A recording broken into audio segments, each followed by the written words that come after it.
Dans l'âpre réalité de la Rome antique, l'esclavage ne dépendait pas de la race, mais plutôt des aléas du destin. Toute personne, indépendamment de ses origines, pouvait perdre sa liberté et se retrouver asservie. La République romaine, marquée par une expansion militaire constante, voyait des peuples entiers réduits en esclavage en raison des guerres.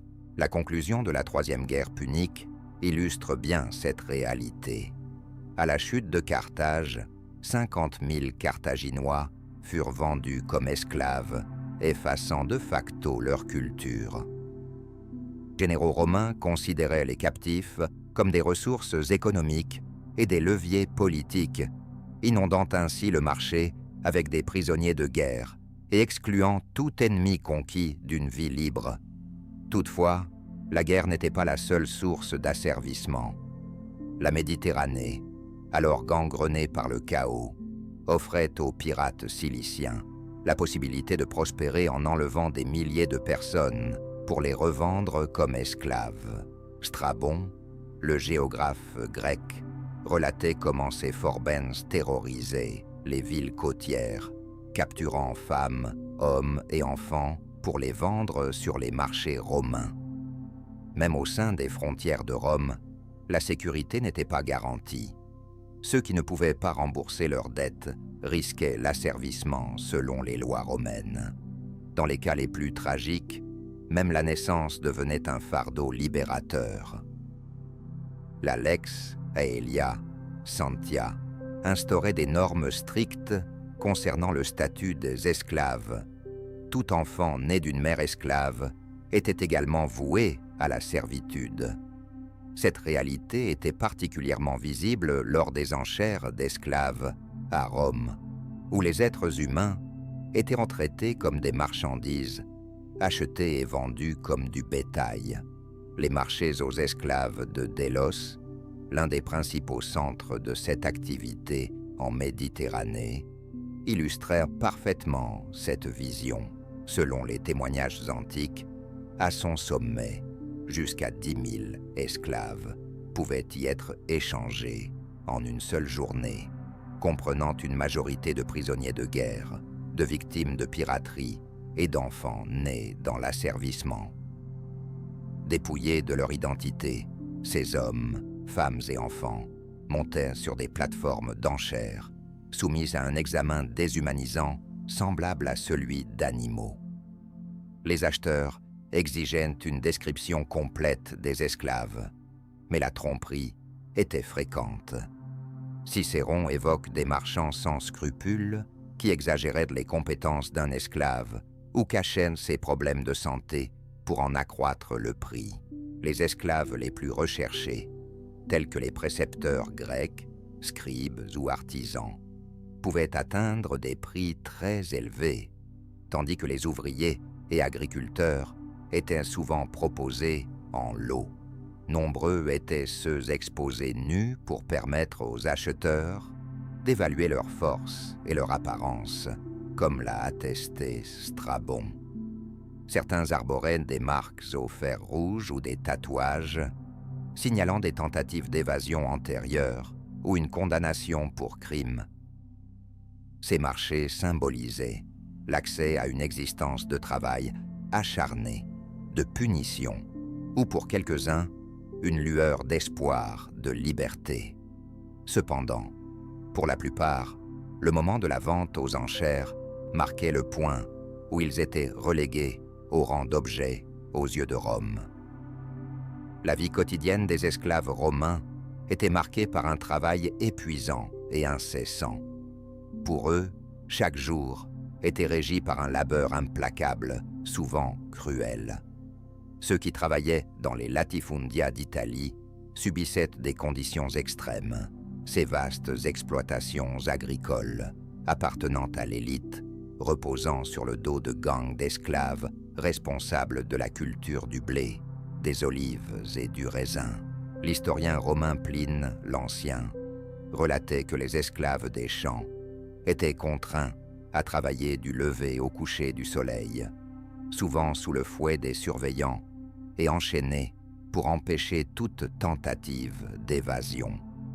Souvent mal nourris et perçus comme des biens interchangeables, beaucoup finissaient par mourir d'épuisement ou sous la torture, leur existence valant moins que les outils qu'ils utilisaient. Les esclaves urbains vivaient des expériences diverses. Certains esclaves étaient contraints de participer à des projets de construction monumentaux, comme le Colisée sous l'empereur Vespasien. Des milliers d'entre eux transportaient d'énormes blocs de travertin, creusaient des fondations et acheminaient des matériaux, souvent au péril de leur vie. D'autres travaillaient dans les foyers de familles riches, accomplissant des tâches allant du ménage aux fonctions plus spécialisées. Les ménages aisés recherchaient particulièrement des paédagogies, scribes et cuisiniers, privilégiant des esclaves grecs éduqués pour leur raffinement. Cependant, aucune tâche n'était considérée comme trop insignifiante, et la désobéissance était sévèrement punie.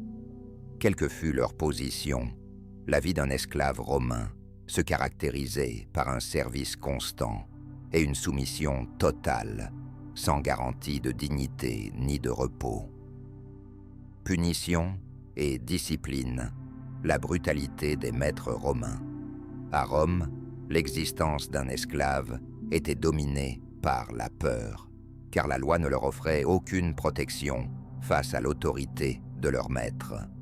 Un écart, une désobéissance ou une attitude jugée insolente pouvait entraîner des représailles d'une extrême violence. Ce fait fut particulièrement marqué en 71 à Dabrovji et après la révolte de Spartacus, lorsque 6000 esclaves capturés furent crucifiés le long de la Via Appia en guise d'avertissement. Cet acte macabre soulignait une réalité terrifiante. Toute rébellion pouvait mener à une mort atroce. Les punitions étaient souvent immédiates et sans compassion. Sénèque le Jeune, philosophe du 1er siècle après Méjoméchissé, notait que les maîtres romains pouvaient tuer leurs esclaves sans crainte de conséquences, renforçant ainsi leur pouvoir par leur cruauté. Certains esclaves subissaient des coups quotidiens. D'autres étaient marqués au fer rouge et contraints de porter des colliers en fer, portant l'inscription « FUG » pour signaler leur statut de fugitive, accompagné d'inscriptions humiliantes comme « Attrape-moi avant que je ne m'enfuie ». Ceux qui tentaient de fuir et étaient repris encouraient des mutilations, des flagellations, voire étaient jetés dans l'arène du Colisée pour combattre des bêtes sauvages. Tôt ou tard, il devenait évident qu'aucun appel ne pouvait les sauver. Selon la loi romaine, ils n'étaient pas considérés comme des êtres humains, mais comme des biens. Leur souffrance devenait un divertissement pour certains et un simple moyen de contrôle pour d'autres. Dans ce monde d'asservissement total, survivre impliquait obéissance, endurance et annihilation de tout espoir. L'espoir de la manumission. Un esclave romain pouvait-il acquérir sa liberté? Pour la plupart des esclaves à Rome, la liberté était une aspiration éloignée, mais pas inatteignable. En effet, Rome disposait d'un système de manumission, permettant aux esclaves de devenir libres par le biais d'un processus légal. Cependant, tous les maîtres n'étaient pas prêts à accorder cette liberté, et quand cela se produisait, ce n'était que rarement par générosité.